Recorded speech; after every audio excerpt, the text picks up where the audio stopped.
Burley పొగాకు పంట వేయొద్దని అవసరమైతే కొన్ని చోట్ల విత్తనాలు కూడా లాగేశారు, నార్లు కూడా లాగేశారు కదా.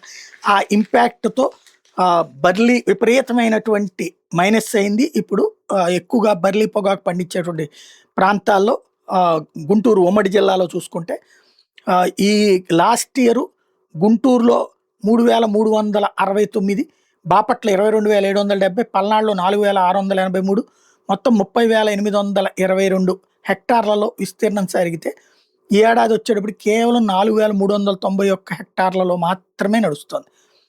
టోటల్గా రైతులు మానేశారు, విత్తనాలు ఇవ్వలేదు, నారు ఎక్కరేం లేదు. దాంతోపాటుగా గ్రామ మండల జిల్లా స్థాయిలో ప్రత్యేక కమిటీలను ఏర్పాటు చేసి మరి పొగాకుని ఆపిచ్చేశారు. వ్యవసాయ రెవెన్యూ పోలీస్ శాఖ అధికారుల పర్యవేక్షణ పెంచడంతో ఆపేశారు.